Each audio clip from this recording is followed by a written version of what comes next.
تو جس مسلمان کو ماں کی گود سے یہ کلمہ ملا ہو، اس کو پہلے گھر میں کلمہ سکھایا گیا ہو اور اس کے مطابق اس کا یقین بنایا گیا ہو اور اس کے مطابق اس کی تربیت کی گئی ہو، یہ روئے زمین کا خوش قسمت انسان ہے۔ یہ ہے حق اور اس کی دعوت۔ تبھی حضرات انبیاء کرام اس کلمے کی دعوت لے کر آتے ہیں۔ اس یقین آنے کے بعد عمل بنانے کے لیے محنت، مجاہدہ، قربانی، یہ شروع میں حضرات انبیاء کرام دعوت دیتے تو سارا ماحول مخالف ہو جاتا اور ایمان والوں کو تکلیفیں پہنچائی جاتی اور عمل کی مشق کرائی جاتی۔ جب ایمان اور اعمال والے بنتے تو اللہ اپنی قدرت کا اظہار دنیا ہی میں فرما دیتے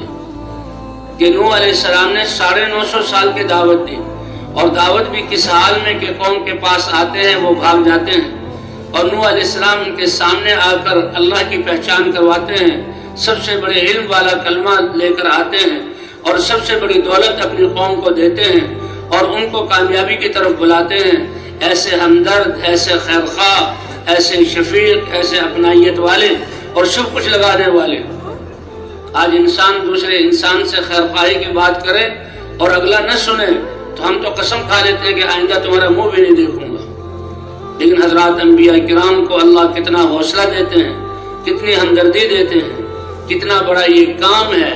اے رب، 950 سال سے اس حال میں ان کو تیری طرف بلا رہا ہوں اور ایمان کی دعوت اور کلمے کو پیش کر رہا ہوں کہ میں آتا ہوں تو یہ مجلسیں چھوڑ کر بھاگ جاتے ہیں۔ ایک آدمی اتنی بڑی شان والا آئے، بات کرے اور لوگ بھاگ جائیں تو کیا اس کے دل پر گزرے گی؟ لیکن اللہ کا یہ امر ہے اور انسانی جاہلوں کی جہالت ان کے سامنے ہے، اس کو برداشت کرتے ہوئے اے اللہ 950 سال اس حال میں پکارا ہے، اور جب زور سے پکارتا ہوں تو کانوں میں انگلیاں ٹھوس لیتے ہیں، اور جب آنے لگتا ہوں تو کپڑے سمیٹ کر بھاگنے لگتے ہیں۔ مجموع میں بھی میں نے ان کو پکارا اور ایک ایک کے پاس جا کر بھی کیا شان ہے نوح علیہ السلام کی کہ کس استقلال کے ساتھ بلایا۔ تو ایسے ہی تمام انبیاء کرام، کیونکہ یہ دعوت لا الہ الا اللہ کا ایمان اور یقین یہ ظاہر کے خلاف ہے۔ لوگ دھوکے میں ہیں، آنکھوں سے یہ دیکھتے ہیں اس پر یقین کر لیتے ہیں، زمین سے غلے نکلتے ہوئے نظر آ رہے ہیں، مال سے چیزیں سب جہاں جمع ہوتی ہوئی نظر آ رہی،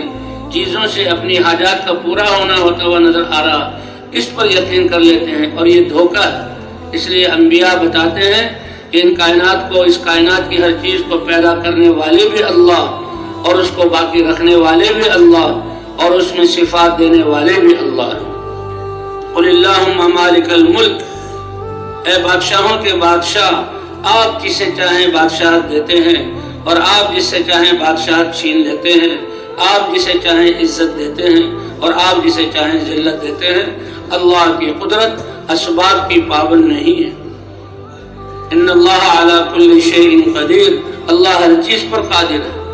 تو تمام انبیاء جب اس دعوت کو لے کر آتے ہیں تو غلط یقینوں اور غلط عادتوں پر باپ دادا کے رسم و رواج میں پھنسے ہوئے لوگ اس کی مخالفت کرتے ہیں۔ حضرات انبیاء کرام ان جہاں تکالیف کو برداشت کرتے ہیں، اپنی قوموں کے لیے دعا کرتے ہیں اور پیغام پہنچانے میں ذرہ برابر سستی ظاہر نہیں ہوتی، اور جو شروع میں ایمان لاتے ہیں ان پر بھی یہی تکالیف آتی ہے اور ان کا بھی مذاق اڑایا جاتا ہے، ان کو بھی پرانے خیال والا کہا جاتا ہے۔ لیکن آسمان اور زمین گواہ ہے، والعصر ان الانسان لفی خسر، کہ کامیاب لوگ وہی ہیں جو انبیاء کی دعوت میں جو ایمان لائے اور ایمان لا کر نیک اعمال کو اختیار کیا اور اعمال میں کامیابی سمجھی اور ایک دوسرے کو اعمال کی وصیت کی اور آنے والی تکلیف پر ایک دوسرے کو صبر کرنے کی وصیت کی۔